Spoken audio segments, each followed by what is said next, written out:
Alright, it's my understanding the Leafs won last night. They sure did! And this win comes after a loss, so naturally I'm gonna need you to update your opinion so that I know what they are, okay? Leafs won last night, I'll do whatever you say. Sounds good. Tyson Barrie point shots. Good, love them, always well selected. Is the Leafs defense, both in terms of systems and personnel, still a crisis? Oh, absolutely. Really? For the other team because they don't allow any goals? Gotcha. And Kapanen should be traded too? The first line. Hi, kids. Victorious puppies.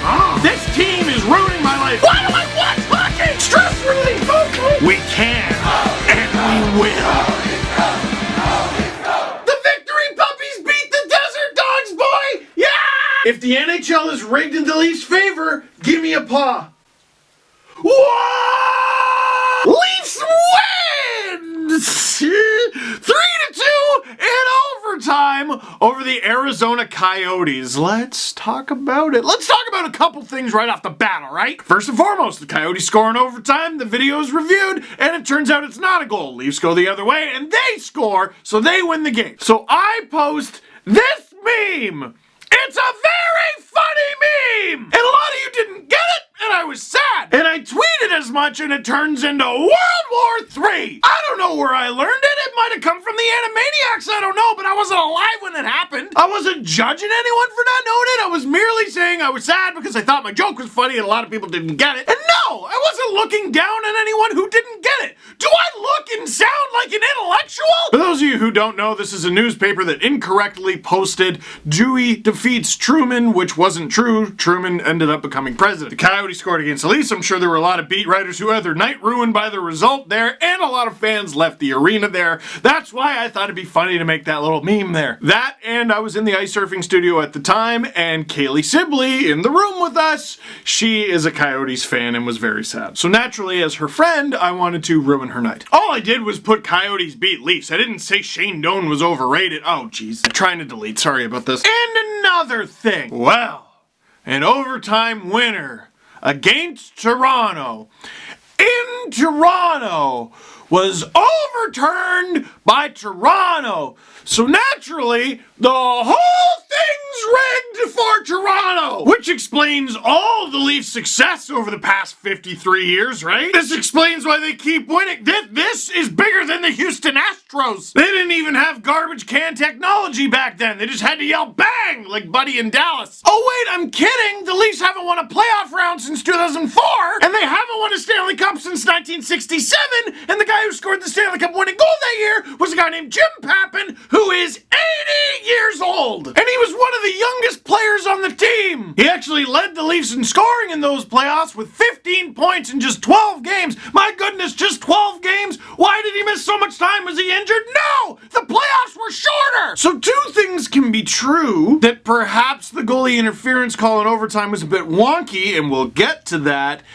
and the NHL is very not rigged in the Leafs' favor on account of they have stunk for a very, very long time. Now, may we talk about the game? I'm sure it'll be a nice and relaxing one. Hey! Nylander, Matthews, Marner, they're all going to play on the same line tonight. And what I said in the ice surfing studio, because everyone's going, hey, who excited about the big line? I go, the Leafs will be scored on 31 seconds into the game. Oh, Steve, you were way off. It was 64. Christian Dvorak buries it and mother Phoenix. Arizona. It's Arizona now. Dollar in the... Okay. I was white hot. I was raging. Justin Hall is the one who can't break the puck out of the zone, and then Arizona identifies, oh, there might be a scoring chance here, and Hall stands there. And then when he does decide to do something, he's not actually doing something. He's doing nothing from there. Who do you have? And while that is true, he could have done a better job there. If you really look at this goal, if you sleep on it, like I have, it was a bit lucky. Rather unlucky. Unfortunate. It was a turnover, yes. And there was a rebound in front, might have even gone off a shin, and Dvorak just, the puck bounces right to him. It's unlucky. You might say you make your own luck. Unlucky. What are you going to do? There's 58 minutes and 56 seconds left to play in regulation. You gonna cry about it, or you gonna win a hockey game, huh? Later in the period, Tyson Barrie dishes to Alexander Kerfoot.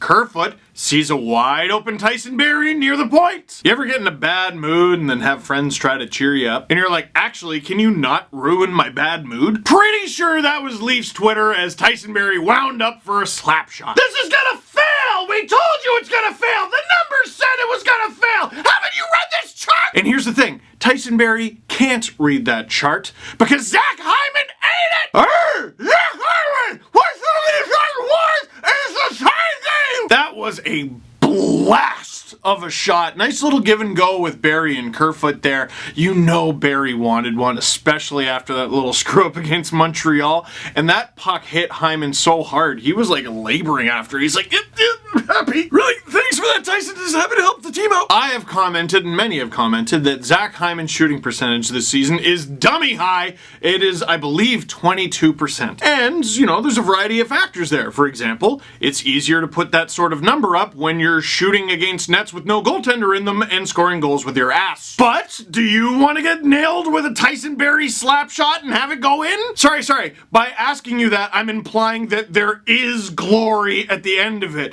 Hyman didn't know that was going in. That could have gone wide, and it still would have hurt, and it wouldn't have benefited the team at all. But what if it does help the team? So he puts himself in front of the net, and he faces that slap shot like a badger. Well, you want to score empty netters? Of course you want to score an empty netter, and it's easy to score empty netters. No, it's not easy to score an empty netter, because you gotta be smart defensively. The other team has more players out there than you do, and your coach has to actually trust you. For example, did you know that Ray Ferraro had 400 goals in the NHL and only had 2 empty netters? I know this because I've been playing a lot of Chell recently, specifically Hut, and he says the lead was safest with me on the bench. Sabalski says, what an indictment, and Ferraro goes, oh yeah. And then I scream, I know, I've heard this 1,000 times, just give me my coins! In case you were wondering, yes, the coffee is good today. Anyway, okay. The game continues. And it goes fine. There was a bit of a lucky bounce for the Coyotes early in the game, about a minute in, and we're in the final minute of the second period. Everything's fine. Final minute of the second, Nylander having a tough night. He missed a couple games with the flu, and he didn't look good in this one. He clearly still had it, but he looked great on this play. Relentless puck pursuit. The Coyotes go to throw it on, and Nylander whacks it, intercepts it, and with great hockey sense, he goes for it because Matthews is going to get that puck. He's going to send it up ice. Willie's going to have a breakaway. It's going to go in the net, and it's going to be a 2-1 Leaf lead. Except the puck hops on Matthews. He loses it. Richardson corrals it for the Coyotes, and it's chaos. Campbell clearly can't even see the puck, and this is one of the few times, very few times, where he was a little out of position, and Soderberg is able to throw it behind him without even looking. And guess what? There it is! 2-1 Coyotes! Heading into the third. On one hand, of course, this is how it goes. We finally get what we want. We get Willie Matthews. Marner gets hurt. Is he coming back? I don't even know. And the Leafs are going to lose to the actual Coyotes. Steve, they're actually doing good this year. I don't care. Shut up. Okay, shut up. You're actually doing good this year. And again, I was mad. I was beside myself. Could the Leafs have done better on this play? Of course they could have. Of course they could have. Was it a bit lucky? Yeah, I'm not completely letting them off the hook because I think that was another sort of make your own luck kind of situation. If you're not cheating a little bit, maybe you're at least in position when the puck hops on you. Maybe the Leafs defenders could be a little harder in front of the net. Maybe Campbell, I don't know. But again, the Coyotes get kind of a funny one and they're in the lead. Now you're on home ice. You've already left Jack Campbell hanging out to dry in both of his first 2 games as a Toronto Maple Leaf, both of which, by the way, were in back-to-back games. You led in the third period in both games, and you let him get completely shelled in both of those games. Now you're behind. It is time to repay the favor. Minute and a half into the second, I thought this play started with Kerfoot, a nifty little pass, a great read, because Jake Muzzin is streaking up the right wing. He is clearly in Jake Muzzin is a forward mode. Here's the thing about Jake Muzzin streaking up the right wing, left-handed shot defenseman. Kerfoot, intentionally by the looks of it, sends him a pass that banks perfectly off the boards to allow him to receive it on his forehand and buy him valuable time. He flings it back up to the point where there's Kerfoot waiting for him. Another great little give-and-go play with Kerfoot and a defenseman. Kerfoot sends it down low to Tavares, and he is shoved down. He's on his knees, but he's actually almost in better position for the pass. Tavares says, I can do a no-looker too, and from one knee throws it behind him. And Hyman says, one knee, I gotta give that a shot. Ah! There's teeth marks in this now. Zachary on the attacker, he blasts the puck at the net, and it hit the backery, and the Leafs are back within, it's tied. I didn't want to correct my sentence. I was too busy trying to rhyme things with Zachary, but now that I've done that, maybe I can have a daiquiri. You see, because this from Luke Fox Jukebox. Zach Hyman, 27 games, 27 points. He's been on a bit of a heater. On the season, he's only played in 38 games, 30 points, 16 goals, 14 assists. Who would you rather have? A guy who has 16 goals and 14 assists for 30 points in 38 games? Here's a quick little thought exercise, okay? Which player would you rather have, okay? A guy who has played 38 games, has 16 goals, 14 assists for 30 points, or a guy who has played in 46 games, has 14 goals, 15 assists for 29 points. Well, you'll know the first player is Zach Hyman, obviously. The second player who I mentioned is Jason Zucker. He's just a little bit good. More from Luke Fox on that goal. This coming from John Tavares. Zach called for it, so I had a good sense where he was. Because the defenseman cross-checked me, I felt he didn't have time to get a stick down on the ice as quick as he could have. Soon as I got it, after he knocked me down, I wanted to get it there as quick as I could. It seemed like a very pointed comment, as if to say, go ahead and cross-check me, I will dunk on your life. And one last one, Zach Hyman on the notion he's underrated. Not in this locker room, at least. Maybe the outside. Doesn't really matter. I just go out and do my job. Is that not the most Zach Hyman quote of all time? No, we're done. Like, guys, like, update the narrative. It's sort of like the Nylander thing. Like, oh, I wonder, are we done? Like, he's been on a 30-goal pace for God knows how long.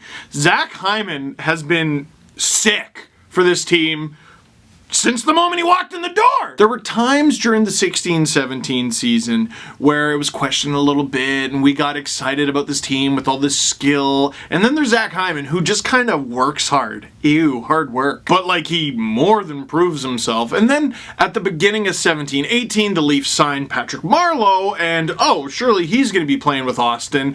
And no, we still have Hyman playing on his off wing. Okay, what? But again, he just still proved to be sick. And I do suppose there were a few people that when Babcock left, everyone's like, oh, Hyman's gonna take a big hit. And then he gets thrown on a line with Matthews and Marner. Listen, I don't know if the Leafs are gonna have any playoff success this year. I certainly don't know if this is gonna be the year that they win the Cup, and I don't even know if they're going to make the playoffs. But the year the Leafs finally do the thing, if Hyman's on this team, and I think he will be, he's getting a statue. You know that, right? Like there's going to be Zach Hyman Plaza, Zach Hyman Street, Zach Hyman, the movie. Legit, at least one member of his family will probably run for Toronto City Council, and you'll vote for them. I've already told you this 1,000 times, might as well tell you 1,001.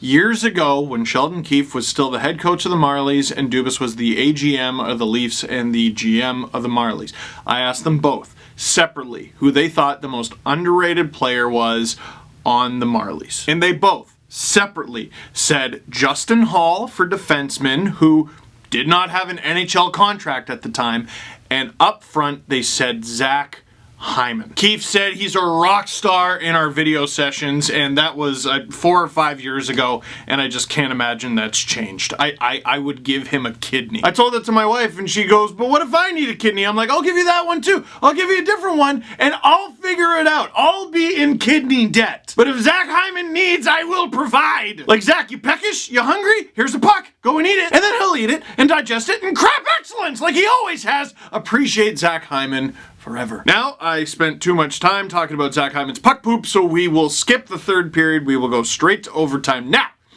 the Arizona Coyotes score. It's Jacob Chychrun, and it made me sad. But right away, Jack Campbell loses his mind, pointing at the refs, and here's the thing. A lot of you probably turned the game off. A lot of people at the game, you probably left. If the goalie who just got scored on stays in their net, you stay in your seat. You don't gotta sit, but you might not want to leave. Now, you're about to yell and scream at me, oh, typical Leaf fan, oh, Leaf bias, whatever. And listen, you're not wrong, but I was in the ice surfing studio last night. Jason York, not a Leaf fan, guy played for the Sens. He goes, oh, that's coming back, the second he saw the replay. Now, Rick Tocchet after the game goes, now I was under the impression it had to be egregious. So, the goalie interference from Derek Stepan on the OT, not so much winner, was it egregious? I don't think so. I don't think it was egregious. If that's game 7 of a playoff series, does that come back? I don't know. If that's game 1 of a playoff series in the first period, does that come back? I don't know. However, we're talking about it being blatant, right? We're talking about him just elbowing Campbell in the chest. That's not quite what we saw, but it doesn't need to be that for it to be goalie interference. The Coyotes home broadcast going, oh, Campbell's in the white paint. No, he wasn't. This screenshot coming from Tic Tac Tomar, just a star on Leaf Twitter this season. Part of Jack Campbell's right skate is in the white paint for sure. His left one is all the way in the blue. You can argue that Jack Campbell initiates contact with Stepan, and maybe he does a little bit, but like, he's entitled to that ice. He can battle for it. He's just putting up his glove. It wasn't slashing him. And I don't think it was so much the chest bump or even maybe minor contact with the pads that ended up overturning the call. Stepan got just a little bit of Campbell's mask. And when you get the mask, now you're screwing up eyesight and everything. That's why I think it came back. I don't think it was egregious from Stepan, nor do I think it was intentional, but it was just enough to bring the goal back. Steve, would you be saying this if it was against the Leafs? No, I wouldn't be saying that if it was the Leafs. I'd be a little louder about it. But ultimately, despite the fact that I'm angry, I would look at the replay and see the exact same things. Oh, he does sort of bump the chest. Oh, he does kind of come into the blue paint. Oh, he does get the mask. All the facts would still be true. I would just be grumpier about them. That's all. Your allegiance does not change the truth. So, now, the Leafs have weathered one hell of a storm. Hyman scores 2 goals in the game, takes a penalty right before overtime. The game barely gets to overtime, and the Leafs barely survive the penalty kill in overtime. And Marner's out there, and I guess he's fine. And then this goal goes in, and then it comes back. Leafs! The hockey gods are trying to tell you something. You're supposed to win this stupid game. Now go out there and win the stupid game. Kapanen whacks the puck out of air. It's jump ball. Meep, meep. And he is gone against Aiden Hill. And a lot of people criticize Kasperi Kapanen for all his hands, all his decision making. Dude, when this guy's got a breakaway, he is lethal. Blows the roof off the net. Blows the roof off of Scotiabank Arena. Well, not quite. It was a little quiet because a lot of people left. But the Leafs come away with a win, a regulation win, and 2 points. Questions. Cappy! Keeping him, or did his trade value just up? The Leafs have some decisions to make, man. Listen, the thought about trading Kapanen over the past week was emotional, and then Andreas Johnsson scoring. All of a sudden, the trade talk went away. That was emotional, too. Kerfoot, my God, the role he played in this game. You're going to trade one of him? One of him. Sorry, I got 2 thoughts messed up in my mind. You know what I mean, one of them. Listen, I know Riley is coming back. We're not really sure about CC. He's sort of a mystery. I think the Leafs, for a long playoff run, especially where guys are going to get hurt, you're going to need more guys. I think they need a defenseman. They need a bigger one, a better one. Minnesota just got Kalen Addison from the Pittsburgh Penguins, right shot defenseman. They're thinking rebuild maybe. Can you think of a right shot defenseman they have who now maybe there could be a deal there? For all of Kapanen's faults, when he's focused, and after what happened to him recently, he is very clearly dialed. When Kapanen is dialed, he is a special skill set that you just can't find at the flea market, man. I don't hope that he's dealt. And if he is, it better be for something good. Who's sleeping now, huh? Me. I'm sleeping peacefully after the Leafs win. Is this the end of Kessel's dominance? Yeah, wow. I mean, rumors of his demise were greatly exaggerated in Pittsburgh, but boy, does he look ordinary these days. Yeah, that was a tough watch. Another guy who didn't have the greatest game, Taylor Hall. It's a bit of a mess. How big of a beast is Jacob Chikrin? He's big. He's really big. He's so big and strong that he takes shots that don't count as goals. Sorry, I just wanted to be mean. The Leafs won and I'm happy. Listen, that is it for this one. Thank you very much for watching. Click like if you like this video. Click subscribe if you really liked it. Tell all your friends that we got a brand new Pinnacle Pizza Steve Dangle podcast coming later today. And I'm going on a book tour. Where are you going on a book tour, Steve? I'll put all the dates down below. And why don't I just shove something at the end of this video? Maybe I'm coming to a town near you, and you can come say hi. And I'll take forever to write my signature because I'm not good at it.